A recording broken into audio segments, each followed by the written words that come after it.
India TV YouTube channel को subscribe करें और बेल आइकन दबाएं।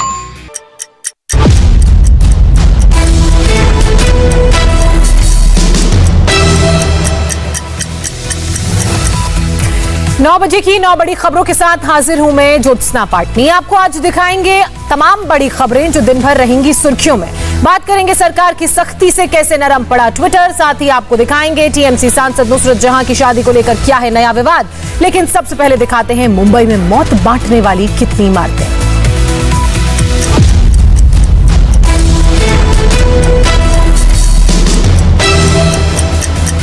मुंबई में मुसीबतों की मूसलाधार बरसात लगातार जारी है। कल रात मलाड इलाके में 4 मंजिला इमारत ढहने से 11 लोगों की मौत हो गई।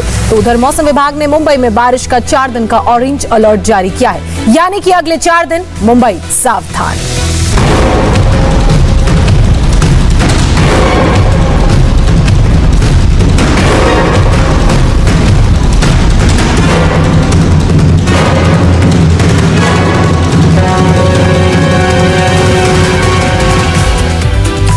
बजे की सबसे बड़ी खबर मुंबई से, जहां मॉनसून की पहली बारिश कहर बनकर टूटी है। मुंबई के मलाड इलाके में कल रात 4 मंजिला एक इमारत गिर गई।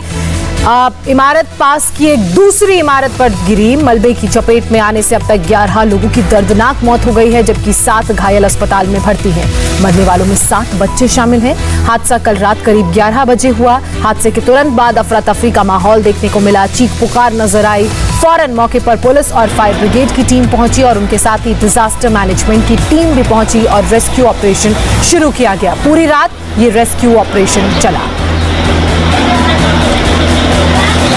घटनास्थल से इंडिया टीवी संवाददाता राजीव सिंह ने एक रिपोर्ट भेजी है, दिखाते हैं आपको। मलाड मालवनी इलाके में ग्राउंड प्लस 3 मंजिला मकान था, जो कि रात लगभग 11 बजे के करीब ग्राउंड प्लस 2 मंजिला मकान के ऊपर लगातार हो रही बारिश के चलते गिर गया।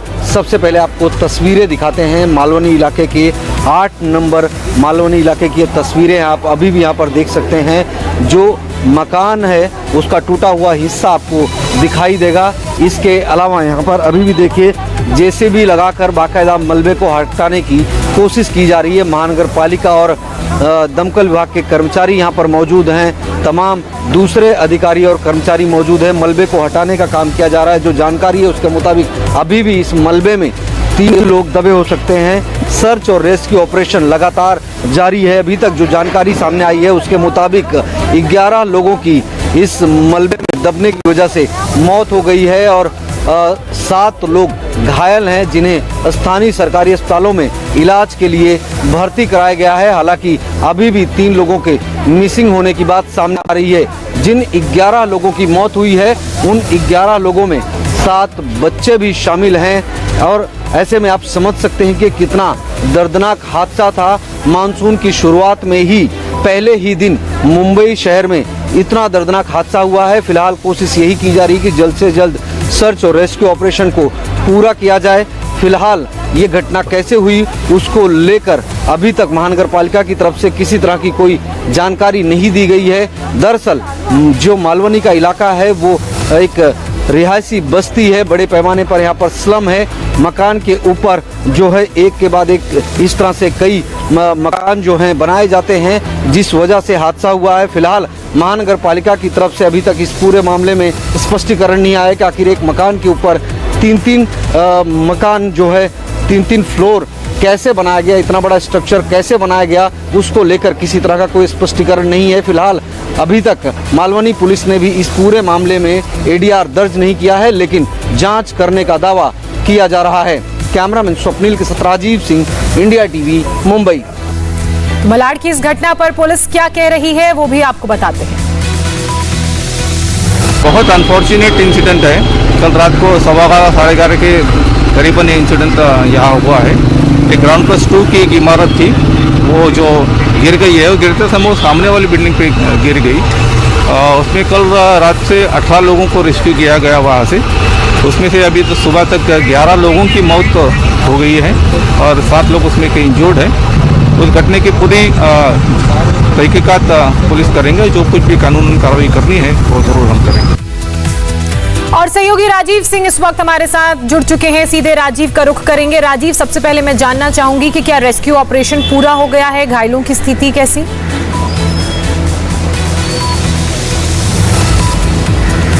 देखिए ज्योत्सना, अभी भी रेस्क्यू ऑपरेशन चल रहा है क्योंकि इस तरह की जानकारी कि अभी भी 2 से 3 लोग जो हैं वो मलबे में दबे हो सकते हैं। घटना स्थल पर अभी भी जेसीबी की टीमें मलबे को हटाने का काम कर रही हैं। उनके साथ में दमकल विभाग के कर्मचारी, स्थानीय महानगर पालिका के कर्मचारी और स्थानीय मालवनी पुलिस स्टेशन के भी कर्मचारी और अधिकारी मौजूद हैं। फिलहाल मलबे को हटाने के बाद ही स्थिति स्पष्ट होगी कि क्या मलबे में अभी कोई और दबा हुआ है या नहीं, लेकिन इस तरह की जानकारी है कि 2 से 3 लोग मलबे में और दबे हो सकते हैं। महानगर पालिका ने जो प्रेस नोट जारी किया था उसमें भी उन्होंने 3 लोगों के मिसिंग होने की बात कही थी। जहां तक इस पूरे हादसे की बात है ज्योत्सना, ये पूरा हादसा दरअसल ये है कि जो पूरी बस्ती है वहाँ बेहद बड़ी बस्ती है और रिहायशी बस्ती। यहाँ पर जब कोई मकान होता है उसके ऊपर लोग अनथराइज तरीके से एक के बाद एक फ्लोर बनाते जाते हैं और महानगर पालिका अगर समय रहते इन लोगों पर कार्रवाई करती है और इस तरह के स्ट्रक्चर न खड़े होते। पुराना है या नया राजीव? अब देखिए ये जो बस्ती है लगभग 20 से 25 साल पुरानी बस्ती है और ये स्ट्रक्चर भी लगभग 20 से 25 साल पुराना था। लेकिन जब इस तरह की बस्तियों में ये सिर्फ मकान जो कि बिना नींव के बनाया जाता है, ऐसे मकानों पर अगर कोई 2 से 3 फ्लोर तक उसको एक बिल्डिंग का स्वरूप देने लगे तो निश्चित तौर पर अगर नींव नहीं है, उसमें खंभे नहीं डाले गए हैं तो कहीं ना कहीं राजीव, आपकी वो रिपोर्ट भी हम दिखाते हैं जिसमें आपने लोगों से बात की थी। हमारे साथ में मोहम्मद शफी हैं जिनके परिवार के 9 लोगों की मौत इस दर्दनाक हादसे में हुई है।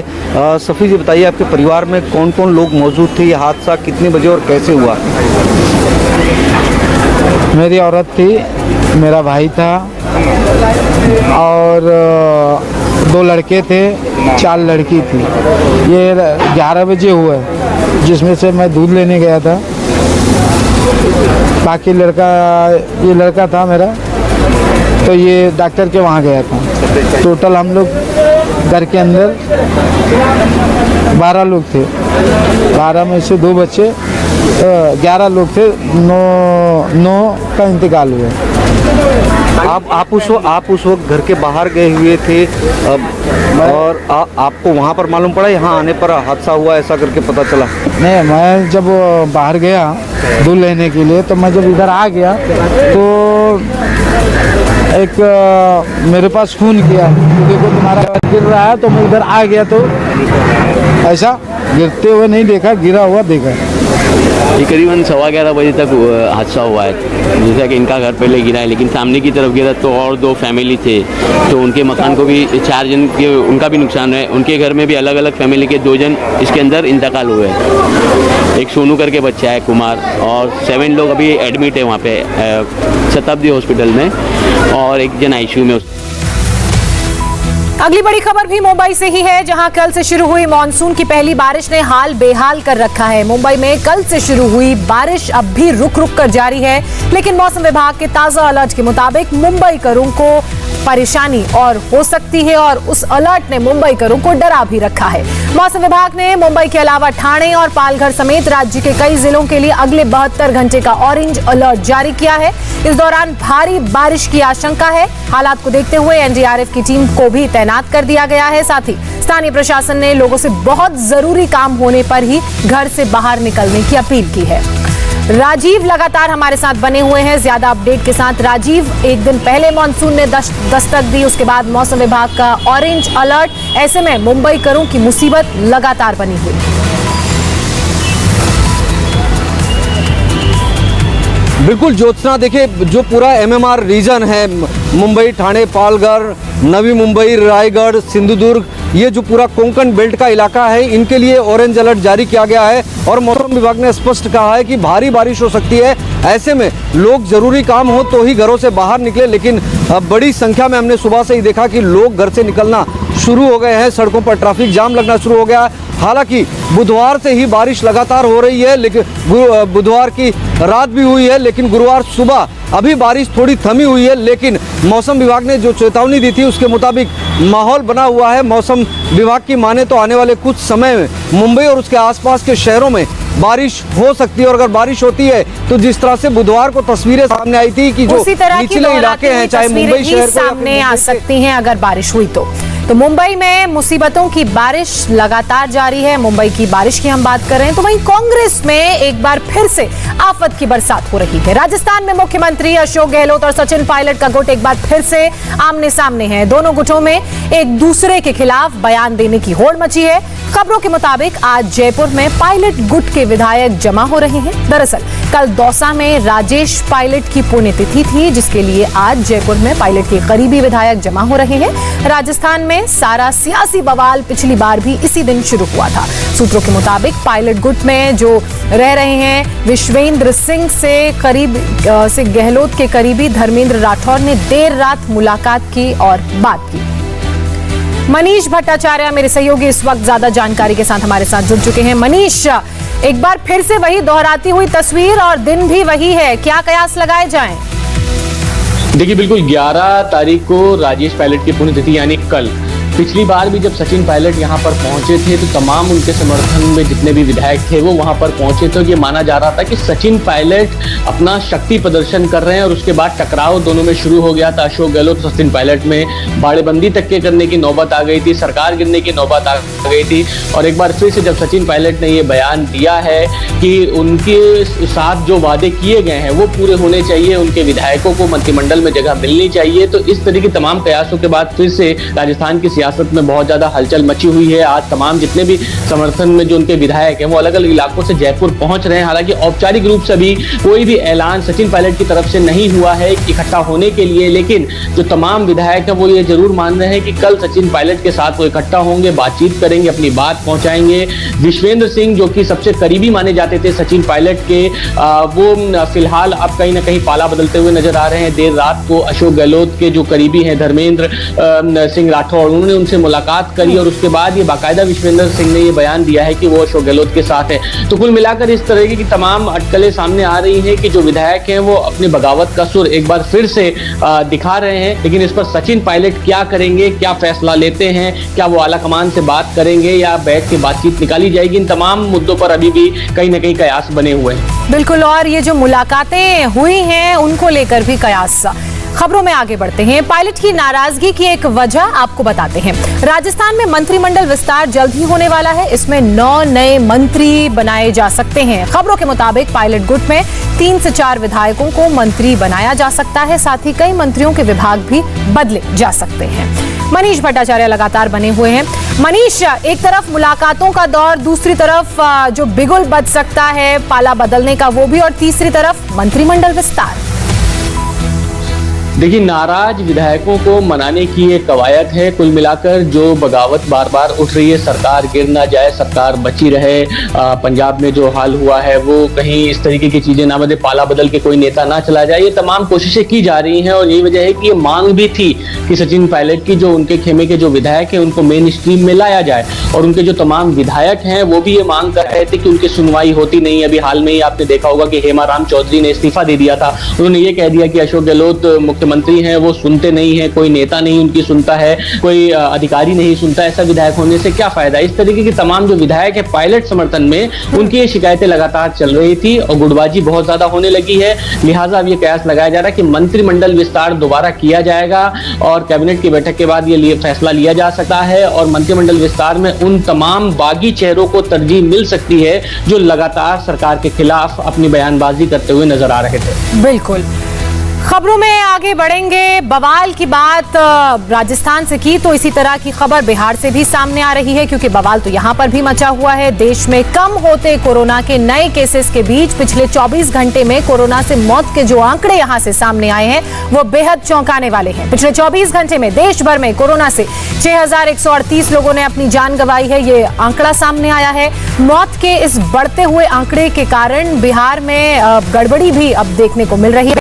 आरोप है कि बिहार में कोरोना से मौत के आंकड़ों को छिपाया गया गलत जानकारी दी गई। शक होने पर जांच हुई तो इस गड़बड़ी का पर्दाफाश हुआ। बिहार सरकार के आंकड़ों के बाद पिछले 24 घंटे में पूरे देश में मौत का आंकड़ा 6,138 तक पहुंच गया है। इन 6,000 से सबसे ज्यादा जो मामले सामने आए हैं वो अकेले बिहार से हैं, जहां से 3,971 मौत दर्ज की गई हैं। बिहार में बहुत पहले से ही जो मौत का आंकड़ा था उसको लेकर सवाल उठ रहे थे।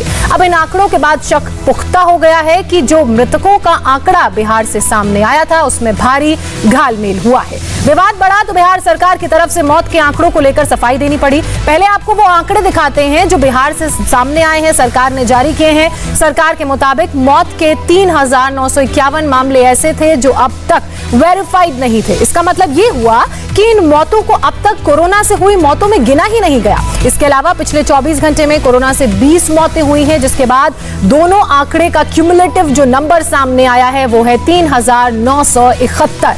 इस नए आंकड़े के साथ ही बिहार में कोरोना से अब जो कुल लोग जिन्होंने अपनी जान गंवाई है वो आंकड़ा भी बढ़कर 9,000 से ज्यादा हो चुका है। आंकड़ों के मुताबिक मंगलवार शाम तक बिहार में कुल 5,478 लोगों ने जान गंवाई थी, लेकिन नए आंकड़े सामने आने के बाद भी एक ही दिन में मौत के आंकड़ों ने बड़ी छलांग लगाई है और ये बढ़कर 9,429 पर पहुंच गया है। बिहार में मौत के आंकड़ों को लेकर गड़बड़ झाला सामने आया तो सरकार सफाई देने भी आ गई। पीआईबी के ट्विटर हैंडल पर सफाई जारी करके ये कहा गया कि जो 3,951 नए मामले सामने आए हैं वो कल ही वेरीफाइड हुए हैं। ये मृतकों का आंकड़ा हम आपको बता रहे हैं। इसका सीधा मतलब ये है कि अब तक इन आंकड़ों को रिलीज ही नहीं किया गया था। अब सवाल यही उठता है कि आज तक इन्हें छिपाया क्यों गया। अब सरकारी जांच में ही पता चल पाएगा कि हर जिले से मृतकों की जो संख्या भेजी जा रही थी उसमें बड़े पैमाने पर हेराफेरी की जा रही थी। जिलों ने मृतकों की सही संख्या भेजी ही नहीं, इसलिए गलत आंकड़े जारी किए गए। दरअसल 18 मई को ही बिहार सरकार ने कोरोना से होने वाली मौतों को लेकर जांच करने का आदेश जारी किया था। इसके लिए जिलों में 2 तरह की टीमें बनाई गई। एक टीम में मेडिकल कॉलेज के प्रिंसिपल के साथ साथ कॉलेज के मेडिसिन विभाग के हेड को रखा गया, तो वहीं दूसरी टीम में सिविल सर्जन के नेतृत्व में ये टीम बनाई गई थी जिसमें एक और मेडिकल अफसर शामिल थे। दोनों स्तर पर जब जांच की गई तो पता चला कि मौत के आंकड़ों को छिपाया गया, सरकार को गलत जानकारी दी गई। एक नजर डालते हैं कि कैसे बिहार में एक दिन के आंकड़ों ने पूरे देश में कोरोना से हुई मौतों के ग्राफ को, उस आंकड़े को काफी बढ़ा दिया है। आंकड़ों के मुताबिक पूरे देश में पिछले 24 घंटे में कोरोना से 6,138 लोगों ने जान गंवाई। इनमें से अकेले बिहार में 3,971 लोगों ने मौत उनकी हुई। ये आंकड़े सामने आए हैं। पटना से मेरे सहयोगी नीतीश चंद्र इस वक्त हमारे साथ जुड़ चुके हैं। नीतीश, ये जो आंकड़े सामने आए हैं साफ तौर पर ये बता रहे हैं कि आंकड़ों को लेकर बिहार में घोटाला हुआ है। कैसे और ये किसकी चूक है? जी हाँ, बिल्कुल। मौत के आंकड़ों को लेकर पहले भी सवाल उठाए जा रहे थे और इस तरह के कई प्रमाण भी मिल रहे थे, लेकिन अब सरकार ने खुद अपनी तरफ से सारी बातें रखी हैं और ये कहा है कि जो भी इसमें अफसर दोषी होंगे उनके खिलाफ कार्रवाई की जाएगी। और इससे पहले इसकी पृष्ठभूमि आपको बता दूं, पटना हाई कोर्ट में सिर्फ एक जिले बक्सर को लेकर एक रिपोर्ट सौंपी गई थी जिसमें डिविजनल कमिश्नर और चीफ सेक्रेटरी ने जो मौत का आंकड़ा पेश किया था उसमें भारी अंतर था। तब कोर्ट ने कहा कि आप सही आंकड़ा पेश करें और राज्य सरकार ये कोशिश करे कि हर जिले में क्या मौत हुई है, कितनी मौतें हुई हैं उसको देखे। इसके बाद फिर ये 18 मई को राज्य सरकार ने हर जिले में जांच करवाई। तब ये बातें सामने आई कि कई जो प्राइवेट हॉस्पिटल थे उन्होंने कोई मौत का आंकड़ा नहीं भेजा था। इसके अलावा होम आइसोलेशन में जो मौतें हो रही थी उनको नहीं किया जा रहा था। कई लोग जो डिस्चार्ज हो रहे थे इलाज के बाद वो निगेटिव हो गए थे, लेकिन कुछ दिन के बाद उनकी जब मौत हो गई ऐसे आंकड़े भी नहीं शामिल किए गए थे। जो अस्पताल पहुंचते पहुंचते जिनकी मौत हो जा रही थी वो सारे आंकड़े इसमें शामिल नहीं किए जा रहे थे। और जब इन सारे आंकड़ों को जोड़ा गया तब जाहिर अब एक नया आंकड़ा सामने आया है। अब राज्य सरकार खुद ये कह रही है कि हाँ, ये गलती हुई है और जो भी इसमें दोषी अधिकारी हैं उनके खिलाफ कार्रवाई की जाएगी। और पटना में भी अभी एक हफ्ते पहले 1,000 आंकड़ा मौत का एक दिन में बढ़ गया और उसमें यह पता चला कि 28 ऐसे अस्पताल थे पटना के निजी अस्पताल जिन्होंने आंकड़ा दिया ही नहीं था। तो अब जाकर ये सारी बातें सामने आ रही है। निश्चित रूप से जो सवाल पहले उठाए जा रहे थे उसकी पुष्टि होती अब दिखाई दे रही है कि सरकार मौत के आंकड़े छिपा रही थी। बिल्कुल आंकड़े छिपा रही थी और जो फाइनल संख्या सामने आई वो भी डरावनी थी। बहरहाल देश भर में कोरोना के केस लगातार कम हो रहे हैं। पिछले 4 दिनों की बात करें तो नए पॉजिटिव केस 1 लाख से कम है और इसी वजह से धीरे धीरे राज्य अनलॉक भी हो रहे हैं। लेकिन अनलॉक होते ही लोगों की लापरवाही एक बार फिर से सामने आने लगी है। कई महीनों तक घरों में बंद रहे लोग अनलॉक में बड़ी संख्या में घरों से बाहर निकल रहे हैं और कोरोना प्रोटोकॉल का उल्लंघन कर रहे हैं। दिल्ली के बाजारों, वाराणसी के बाजारों में से जो तस्वीरें सामने आई हैं, इसके अलावा गुवाहाटी के बाजारों में से भी जो तस्वीरें सामने आई हैं, उसमें आप देख सकते हैं कि कितनी भारी भीड़ लोगों की नजर आ रही है। हालांकि ज्यादातर लोग मास्क तो पहने हुए हैं, लेकिन भीड़ इतनी ज्यादा है कि सोशल डिस्टेंसिंग का ठीक से पालन नहीं हो रहा। जाहिर है इस तरह की लापरवाही फिर से हमें भारी पड़ सकती है। इसलिए सभी लोगों से गुजारिश है कि अनलॉक होने का मतलब ये नहीं कि आप बेवजह अपने घरों से बाहर निकलें, नियमों की अनदेखी करें, मास्क ना पहने, सोशल डिस्टेंसिंग का ख्याल ना रखें। आप घर से बाहर तभी निकलें जब बहुत जरूरी हो और अगर बाहर निकलें तो कोरोना गाइडलाइंस का पालन जरूर करें, पूरी सावधानी बरतें। उधर नए आईटी नियमों का पालन करने में आनाकानी कर रहे ट्विटर के तेवर अब ढीले पड़ते नजर आ रहे हैं। ट्विटर ने सरकार को चिट्ठी लिखकर यह बताया है कि वो 1 हफ्ते के अंदर नोडल ऑफिसर और स्थानीय शिकायत अफसर अपॉइंट करेगा और 1 हफ्ते के अंदर ही सीसीओ की नियुक्ति भी करेगा। केंद्र सरकार ने 5 जून को ट्विटर को आखिरी नोटिस जारी किया था, जिसमें कहा गया था कि सोशल मीडिया कंपनी की सारी इंटरमीडिएटरी खत्म कर दी जाएगी। इसका जवाब देते हुए ट्विटर ने कोरोना का हवाला देकर देरी के लिए सफाई दी। आपको दिखाते हैं ट्विटर ने अपने स्टेटमेंट में क्या कहा है। हमने सरकार को यह भरोसा दिलाया कि ट्विटर नए दिशा निर्देशों का पालन करने के लिए हर संभव प्रयास कर रहा है। इस मामले में हुई प्रगति से भारत सरकार को अवगत करा दिया गया है। हम भारत सरकार के साथ अपनी सकारात्मक बातचीत जारी रखेंगे। अब आपको बताती हूँ कि आखिर पूरा मामला क्या है, क्यों ट्विटर को ये भरोसा देना पड़ा। सोशल मीडिया प्लेटफॉर्म को यूजर्स के लिए सुरक्षित और भरोसेमंद बनाने की दिशा में सरकार ने नई गाइडलाइंस जारी की हैं। तय नियमों को लेकर सरकार और ट्विटर के बीच आनाकानी चल रही है। बीते शनिवार को केंद्र सरकार ने ट्विटर को एक नोटिस जारी किया था। नोटिस में कहा गया था कि ये आखिरी चेतावनी है। अब भी नियमों का पालन नहीं हुआ तो आईटी कानून और अन्य दंडात्मक कानूनों के तहत ट्विटर के खिलाफ कार्रवाई की जाएगी।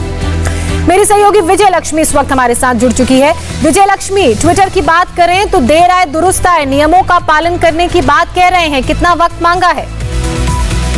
देखिए, पहले ज्योत्सना ट्विटर की जो भारत की नई आईटी गाइडलाइंस हैं उसके तहत सोशल मीडिया जो प्लेटफॉर्म्स हैं, जो माइक्रो ब्लॉगिंग साइट्स हैं, उनको कुछ रूल्स और रेगुलेशंस जो है वो फॉलो करने जरूरी है। मसलन आपको एक अपना हेड यहाँ भारत में, एक नोडल ऑफिसर भारत में नियुक्त करना होगा ताकि सारे ग्रीवेंसेस और रिड्रेसल का कोई जरिया हो अगर किसी तरह की कोई चीज इन माइक्रो ब्लॉगिंग साइट्स पर होती है। पहले ट्विटर द्वारा कुछ आनाकानी जरूर की गई थी, लेकिन अब जो है ट्विटर जो है वो कह रहा है कि वो हर चीज में भारत सरकार का सहयोग करेगा। जो नियम है उनका पूरी तरह से कंप्लायंस जो है वो उनके द्वारा किया जाएगा। तो जो पहले एक रिलक्टेंस दिख रहा था ट्विटर के द्वारा, अब वो रिलक्टेंस उतना नहीं दिख रहा है। अब वो ये नियमों को मानने की बात कर रहा है। चलिए, बिहार में कब होगी मॉनसून की एंट्री, बात करेंगे एक छोटे से ब्रेक के बाद।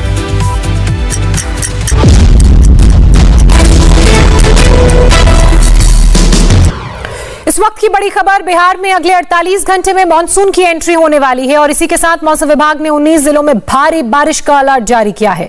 मौसम विभाग ने भारी बारिश के साथ ही बिजली गिरने का भी अलर्ट जारी किया है। लोगों से 2-3 दिनों तक घर में ही रहने के लिए भी कहा गया है। फिलहाल वक्त हमारे लिए एक ब्रेक का है। ब्रेक के बाद भी खबरों का सिलसिला जारी है। नमस्ते, मैं हूं मीनाक्षी जोशी। वीडियो और खबरों से अपडेट रहने के लिए India TV YouTube channel subscribe करें, बेल आइकन दबाना ना भूलें। जुड़े रहें इंडिया टीवी के साथ।